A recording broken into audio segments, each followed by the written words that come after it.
19 kg af en 15 kg af. Nicoline is 15 kg af en sy moes al 4 beltgaatjies kleiner maak. Sy sê vir my, sy moes nou nog 'n beltgaatjie kleiner maak.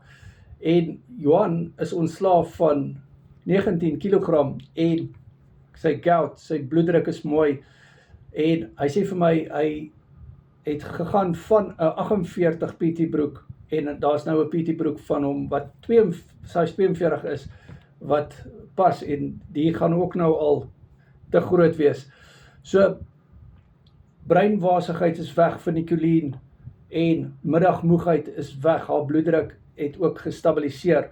Carnivore Keto Coaching, jy kan met Nicoline en met Johan praat, hulle is sterfvoorbeelde, hulle lyk so jonk, hulle gesigte het so maar geword, hulle kry vreeslik baie komplimente, en hulle seun Johannes is nou ook 9,5 kg af, hy's 9,5 kg af op die, met die gewig met die carnivore dieet. Hy's 13 jaar oud, hulle bly op Naboomspruit en ek is so trots op hulle.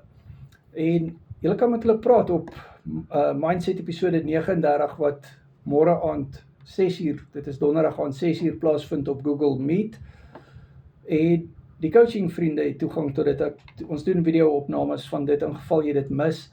Maar die coaching wat ek en jy gaan doen, gaan wees op WhatsApp video call. Ek het nou net 'n coaching call gehad met Nicoline en met Johan, en ek het met Johannes ook gepraat, dit was vir my so lekker geweest. So, kinders kan ook die carnivore dieet doen, natuurlik, maar my nommer is in die bio, WhatsApp my, ek coach al vir 6 jaar op die carnivore dieet, ek is nou 7 jaar en 11 dae op die carnivore, my nommer is in die bio.